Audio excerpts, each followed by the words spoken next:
Oh, come in, come in. Let me take your coat. Thank you. You have a lovely home. Yes. I think of it as the hearthstone of our historical society. Well, you have quite a turnout for the meeting. Well, this is the most important thing the society has ever done. And we're so pleased to have you writing about it. Well, I was very flattered. Naturally. Oh, Horace. Horace, we need more watercress sandwiches. Would you take care of it, please?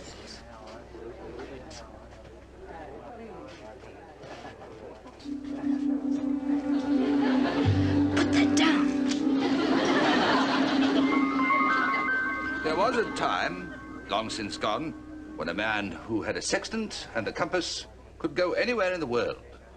Provided, of course, he also had a ship. Captain, can anyone see you? Only you have that pleasure, dear lady. Then why are you here? For the same reason that this unlikely crew is here. To honor... No one can hear me except you. To honor Schooner Bay's most illustrious forefather.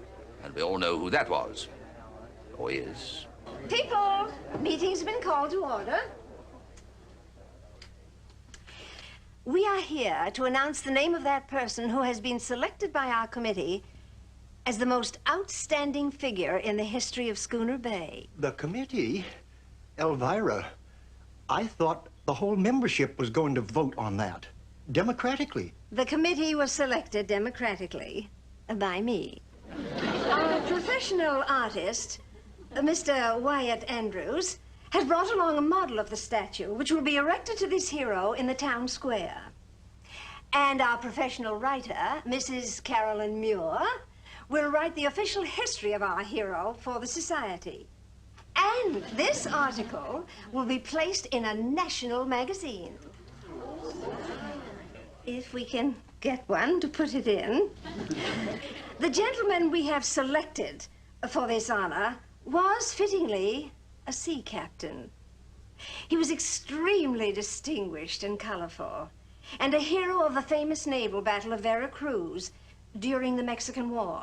And now, without further ado, as Mr. Andrews unveils his model, I will announce the name of our heroic ancestor, Captain Horatio Figg.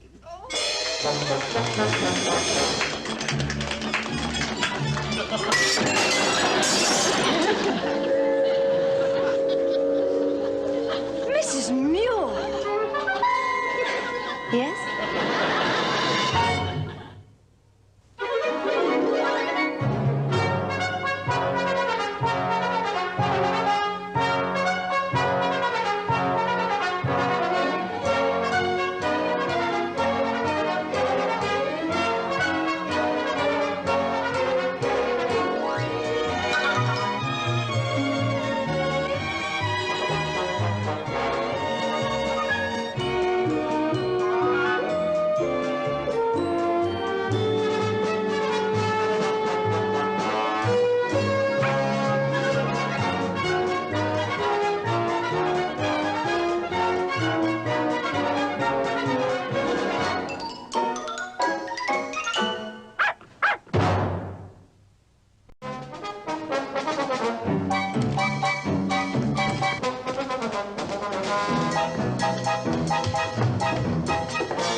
All right, Captain Gregg, I know you're here.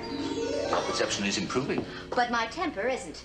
I have never been so embarrassed in my life. You made a spectacle of yourself. Dear lady, it is impossible for a spectre to be a spectacle. All right, you made a spectacle of me. Well, perhaps I did act a little rashly. But must you make a tempest out of a teapot? You acted like an ill-tempered hothead. I was perfectly cool. I merely threw the blasted teapot at the blasted statue of that blasted fool. Is it possible that you're also jealous because they didn't pick you? That was their first mistake. But their greatest error was in paying homage to that total incompetent. The man was a hero. He was the biggest coward I have ever known. They even had to Shanghai him to put him aboard his own ship. And then he was seasick. And what about the Battle of Vera Cruz? He wasn't even at the Battle of Vera Cruz. And when he heard we were going to war, he ordered us to put him off halfway there. It's the only time in naval history that a captain has mutinied against his own crew. And why does everybody think he's a hero? For the same reason that everyone thinks Washington actually chopped down a cherry tree. That is just a charming legend. It is history distorted, and so is this. Well, then if you're right... Of course I'm right. All right, you're right. But if you are right, then Schooner Bay's making a big mistake. Right. And as a professional writer, you must expose this fraud. I don't have any proof. I'd have to have concrete evidence. You have an eyewitness? Of course. I'll just run down to the Historical Society and tell them to call the whole thing off because somebody who died 100 years ago told me Figg was a phony. Well, there's bound to be something. Some old documents or yellowed newspaper clippings or something. Where? Well, don't ask me. You're the reporter.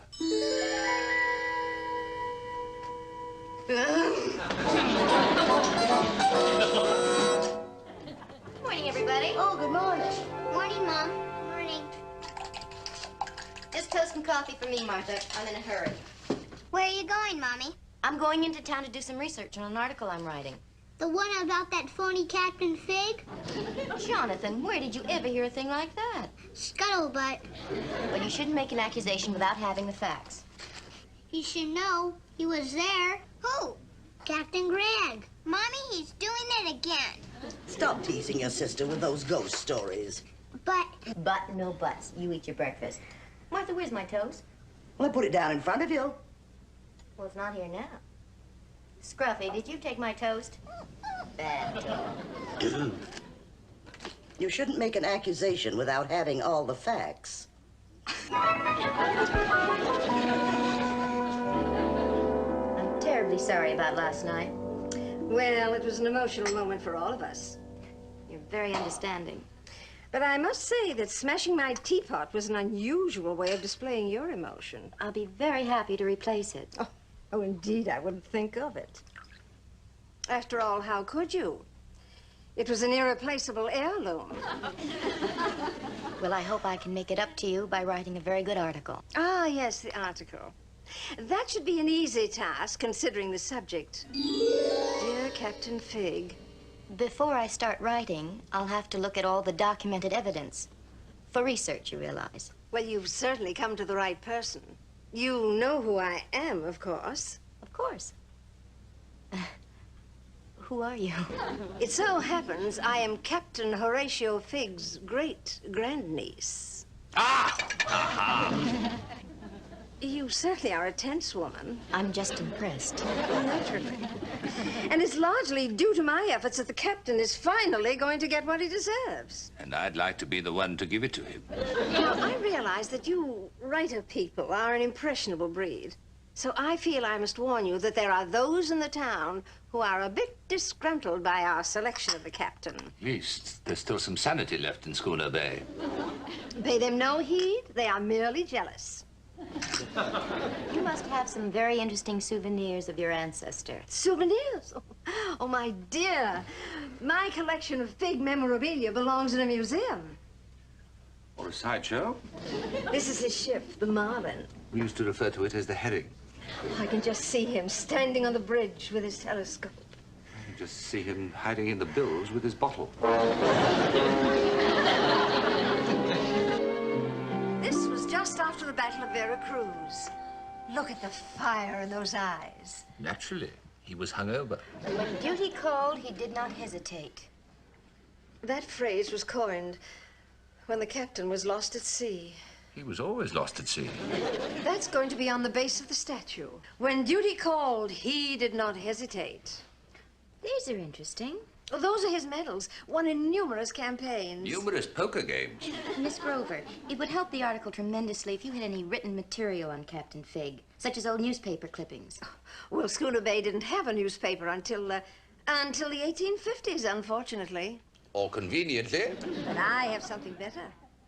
The captain's own journal of the Battle of Vera Cruz. Really? Of course, it ends abruptly when he was lost at sea. That's when he jumped ship at Jamaica. May I see it? It's my most prized possession. Oh, but it would be of invaluable help to the article. Well, I guess you could take it for a short time, if you're very careful. Oh, here's something about Captain Gregg. Who? That's the man who built Gull Cottage. Oh, yes. Read it. Read it. August 12, calm sea, Midshipman Daniel Gregg on watch. I'm getting tired of the smart remarks that come out of that impertinent good-for-nothing.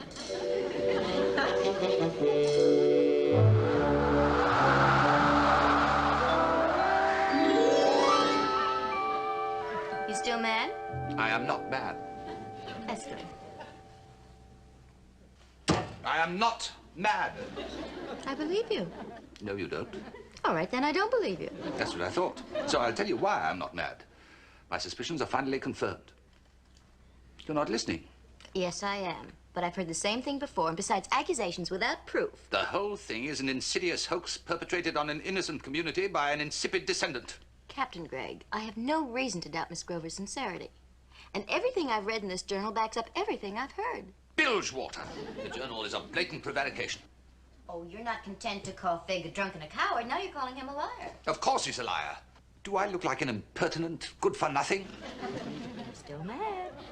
Mrs. Muir, I don't give a flying jib what Horatio Figg thought about me. All I care about is the truth. And all I care about is the truth. Therefore, I don't give a flying jib what you think of Horatio Figg. Blast it all, woman. Put down that piece of cheap sensationalism and listen to me. Figg did not die at sea. He was seen around Schooner Bay after the Mexican War. And he was no hero. No one in town would even talk to him. Oh, well, then if he came back here, he must have died here. Of course he did. Then why isn't he buried in the town graveyard? Well, don't ask me. That's for you to find out. After all, it's your article. If you had any integrity as a writer... All right. I'll go talk to Claymore. Claymore? Well, he's the town clerk. If Figg died here, he must have a record of it. That's a typical piece of female logic, isn't it? Oh. You don't take my word for it as an expert on dying. So whom do you ask? Someone who's a failure at living.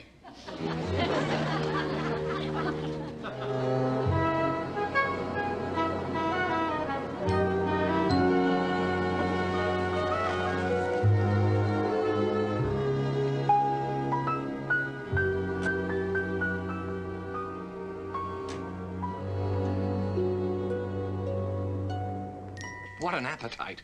Remember, you're not a St. Bernard. Oh, Mrs. Muir, if it's about that leaky pipe, I'm terribly busy and I've already fixed it myself. Claymore, I'm not here to talk about Gull Cottage. I want to talk to you in your capacity as town clerk. Oh, certainly, Mrs. Muir. Pardon me, please. How may I help you? Well, I'm doing an article on Captain Horatio Figg, and I want to look at the death records for the middle of the 19th century. Oh, well, they're all right here, Mrs. Muir.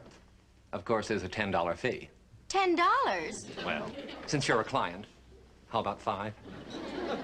Well, it's to cover the overhead. What overhead? Well, there's an awful lot of work involved in the post of town clerk, Mrs. Muir. Why, these records have been meticulously filed by alphabet and by date with cross-references and indexes. Why, then all you have to do is open a drawer. $2. It's a matter of principle. Principal or a bribe? A bribe? Why, Mrs. Muir, Claymore, I was only fooling about the bribe. Figg. Farmer, Ferber, fiddler. Figg, found it! Let me see it. Prudence Figg. Died childless. Must have been his mother. It's got to be here somewhere. It's not here. I wonder if you could have filed it under Horatio or Captain. Nobody would file it like that. He would. All right.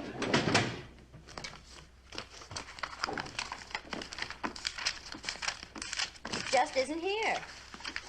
Horatio Figg did not die in Schooner Bay. That buffoon must have lost the records. Captain Gregg, you haven't proved a single one of your allegations. I have an article to write, and I'm going home to write it.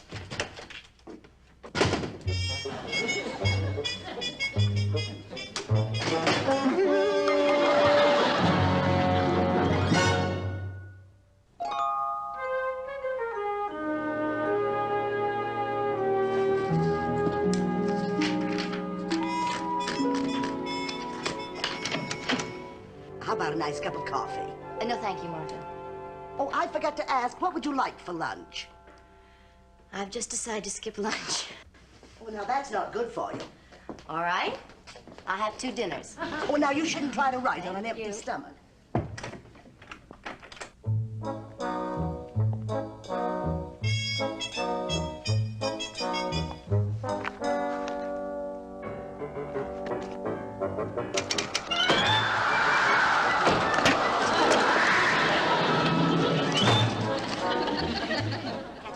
please stop this at once? You're behaving like an immature child. Don't you think it's time you admitted you were wrong?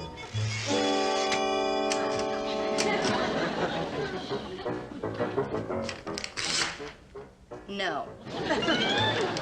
Well, I can see I'm not going to be able to concentrate around here today. But don't think you've stopped me from working on the article. I'll be back. Captain Figg, why did you lock the door?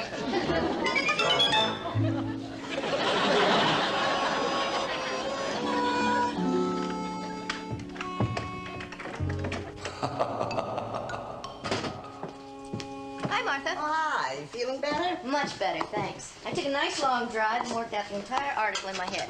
Now all I have to do is put it on paper. It'll be easier to read that way. Oh, before I forget it, Miss Grover called 5 or 6 times. What'd she want? Well, I don't know, but she sounded like she just found a red corpuscle in her blue blood. I better call her.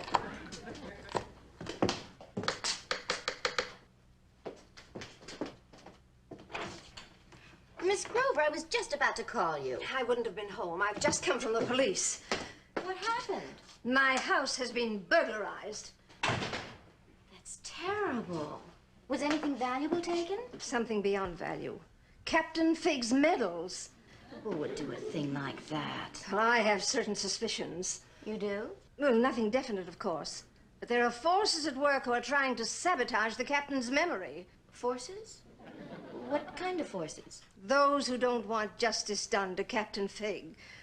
That's why I had to stop by and make sure nothing has happened to the journal. Oh, don't worry. It's perfectly safe. I'll show you. It's right upstairs. I hope. See, Miss Grover, it's perfectly safe and sound right under the medals. The medals? The dear captain's medals? What are they doing here? What? You took them. I open my house to you, and you take my most prized possession. Oh, no, it's nothing like then that. Then what is the explanation? The explanation is, well, when you gave me the journal, they must have slipped into it. That's impossible. Miss Grover, why would I bring you up here if I were trying to hide the medals? You are a strange woman, Mrs. Muir. I've had my doubts about you from the start. Well, I'm very sorry you feel that way. Since you do. Oh, no, let's not get temperamental. I know how you artistic people are. Why don't we forget the whole incident? Well, it really was just a mistake. Of course. But I don't think the Historical Society will tolerate any future mistakes.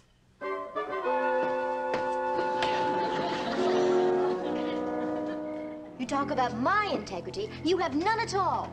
If you can't have things your own way, you'll do anything to sabotage me, even steal. Madam, I am not a pirate. I fully intended to return those medals as soon as I had proof that they were fraudulent. Are they? That is not the point. Are they? I'm afraid they're authentic. That doesn't mean he didn't steal them. Oh, Captain Gregg. Mrs. Muir, what would you say if I were to tell you that I had concrete proof that Figg died and is buried in this area? I'd say show it to me. I haven't got it here. That's what I thought. Where is it? I'll take you there. Why can't you bring it here? I'm afraid that's impossible. As I said, my evidence is concrete. I have found Figg's gravestone.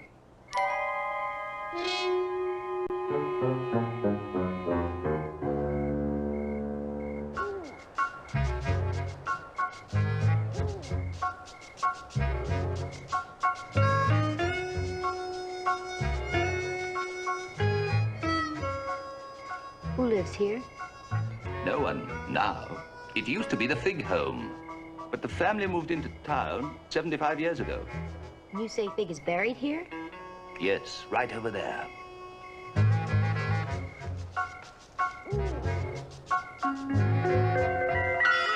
Fido? Oh, come on, Captain. This is... Captain Gregg? Captain Gregg, where are you? Captain? Captain Gregg, you startled me. For a minute, I thought you were a... Never mind. Captain Gregg, if this is your idea of a joke, I don't think it's very funny. There's nothing buried here but cats and dogs. And one rat. And there is his tombstone.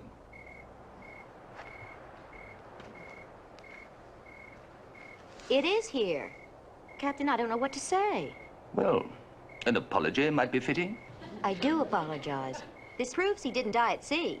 Not only that, but they considered him so low, they stowed him away among the animals.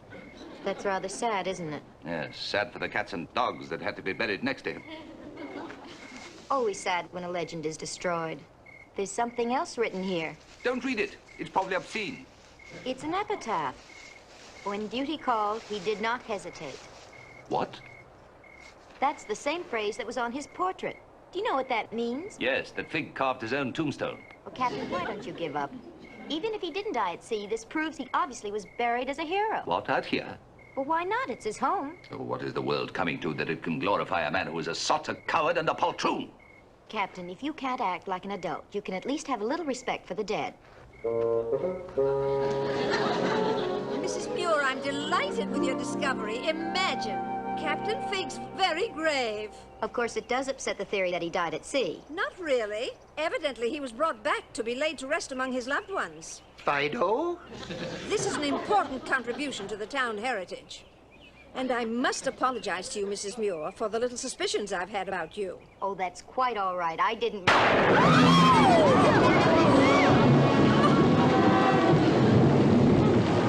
That's odd. The sun is still shining, and it doesn't seem to be raining anywhere but here.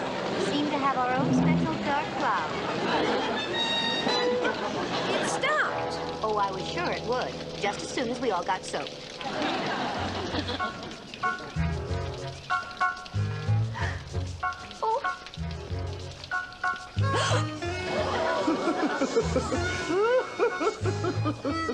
Oh, Miss Grover, What is it? What happened? I think Madam Chairman should see this with her very own eyes. Miss Grover, the epitaph. Look, but the storm's cleared away. There's another line there.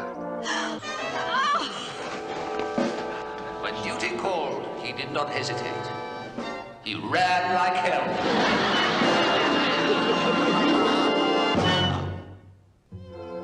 Raging gale and flogging canvas made all sorts of them in a hurry. And then the ship began to come apart, plank by plank. I had just decided to... Mommy! Just reached the most exciting part of the tale. Mommy! That young scamp should have been bedded down and asleep half an hour ago. I'll only be a moment. He's becoming as spoiled as a flounder in the sun. Is it really true that Captain Figg was a phony after all? Yes, Jonathan. The scuttlebutt was right. You know, it'd be really neat, Mom. What? If Schooner Bay put up a statue to a real hero, like Captain Gregg. Good night, Jonathan. Good night. That's a fine lad you've raised there, Mrs. Muir. Bright and lovable. It's a fine lad.